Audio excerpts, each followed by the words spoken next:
I'm Greg Greenwood and welcome to my studio. In this video, I'd like to talk about the gray cloud that hovers over all silversmiths and jewelers that work in sterling silver. That gray shadowy cloud is Firescale. What is Firescale? It is easy to answer, but not so easy to prevent or eliminate after you have it. Firescale or fire stain is a copper oxide layer that forms below the surface of sterling silver when sterling silver is heated above 1,000 degrees Fahrenheit. Remember, sterling silver is an alloy made up of 925 parts per thousand of pure silver and 75 parts per thousand of copper. Whenever you heat sterling silver to anneal it or to solder it, you're going to be above that 1,000 degrees Fahrenheit. And the ambient air and the oxygen from the torch will react to the copper at these temperatures, forming cuprous or copper oxide just below the surface of the silver.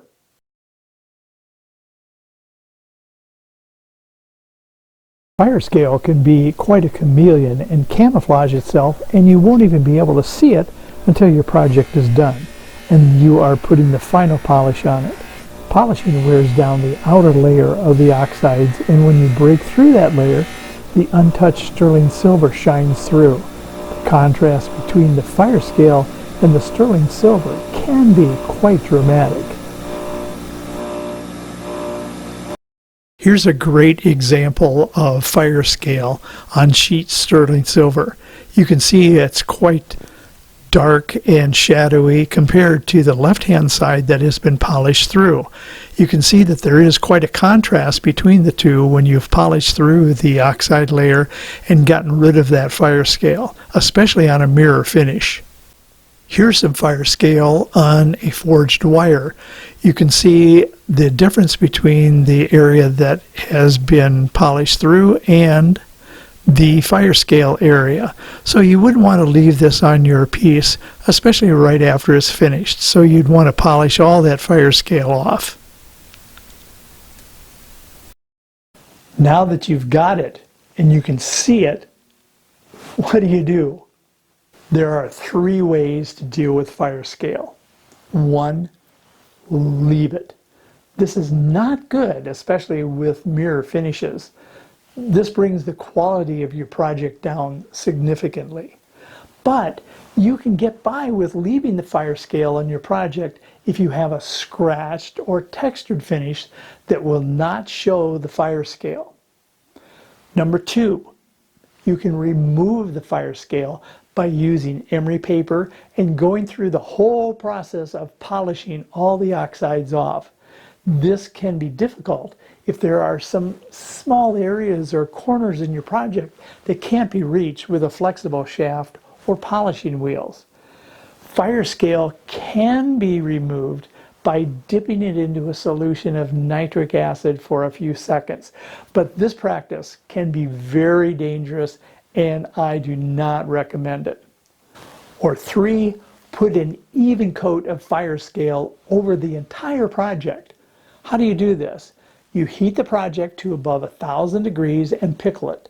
Repeat this 3 or 4 times, then polish or buff your project, being very careful not to break through the surface of the oxide layer or Firescale. Your project will look good, but it will be a little darker gray color than the typical sterling silver color. Now the big question, can we prevent Firescale altogether? The answer is yes and no. Remember, Firescale is caused by oxygen reacting and combining with the copper in the sterling silver. If we could prevent the oxygen from touching the copper when we are annealing and soldering, then there should be no Firescale. Is there a preventative barrier that we can use? Yes.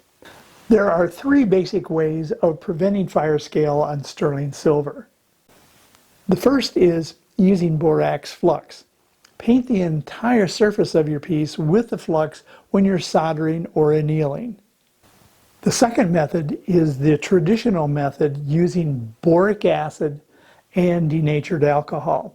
I'm going to show you how to mix these together because this is really a cool way to cover the entire project with a protective coating.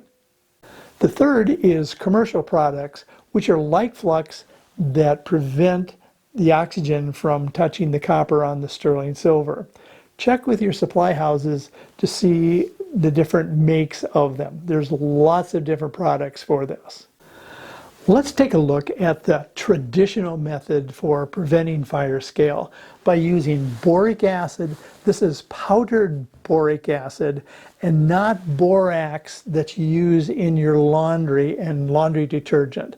This is boric acid. You can get it from your jewelry supply houses or the pharmacy or even garden centers do have it. So that's powdered boric acid and denatured alcohol. Yeah, and you can get this in any hardware store.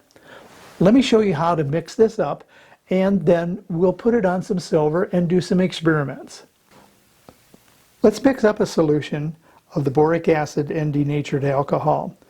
Generally, you want to take about 4 or 5 ounces of denatured alcohol and a couple tablespoons full of the boric acid and make a solution. So put this in here first.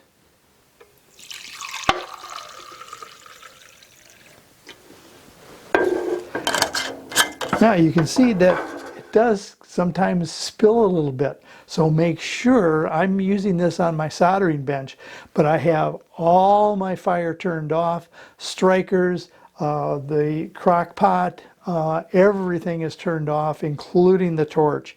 You don't want to have any flame around this at all because the fumes will ignite very quickly. So we'll put some denatured alcohol in the beaker, and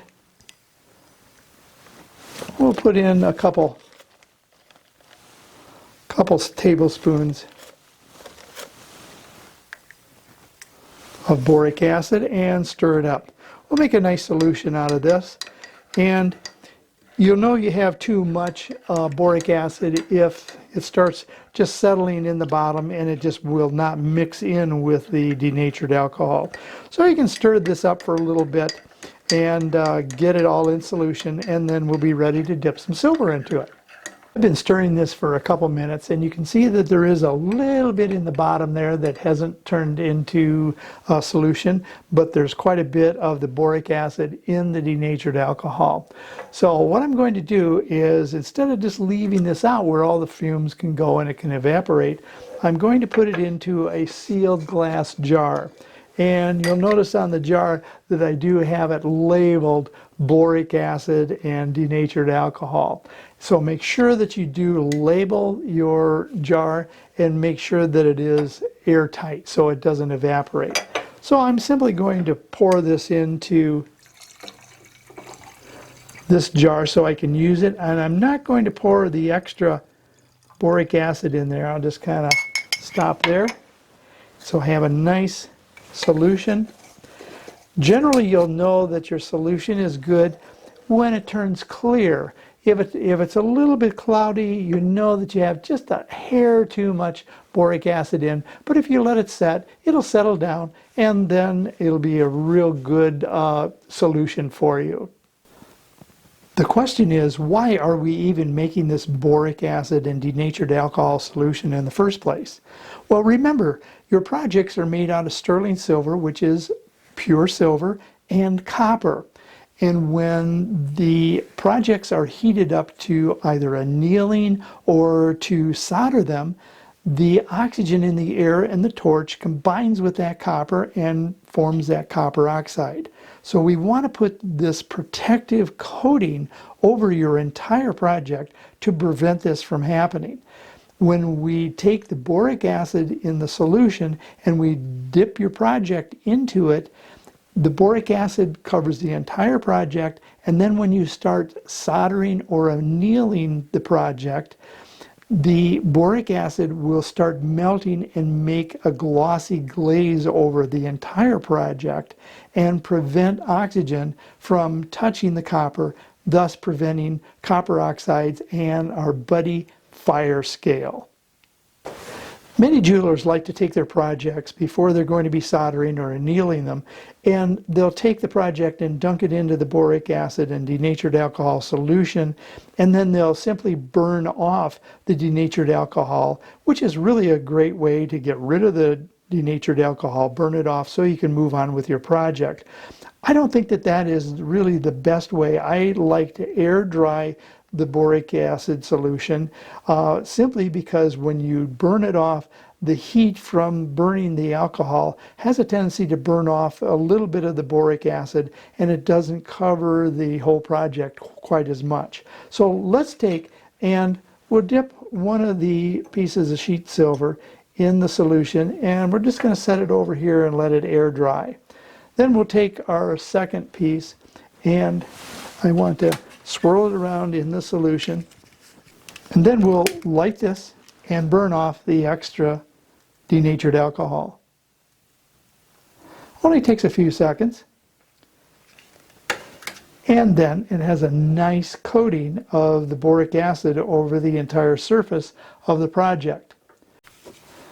Let's take a wire example and we'll do the same thing. We'll swirl it around, get her set out, let it air dry, and then swirl it around. Make sure that we get our alcohol jar out of the way. And I know you want to see this again.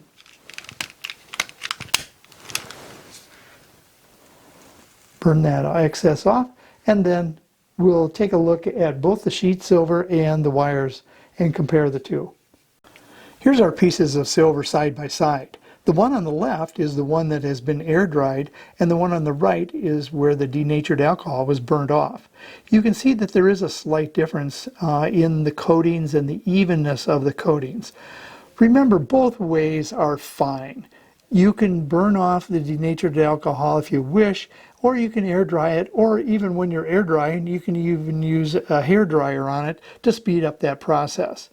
Any of the ways are good, just as long as you get that boric acid on there to give an even coat, so when you start soldering and annealing, you're going to be protecting your silver from the oxides and the Firescale.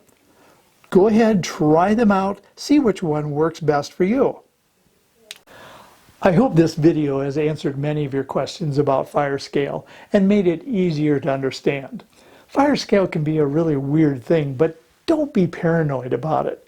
If you understand why it's happening and how it's happening and how to prevent it, it makes life a lot simpler and a lot more enjoyable. Thank you so much for all your great comments. I really appreciate it.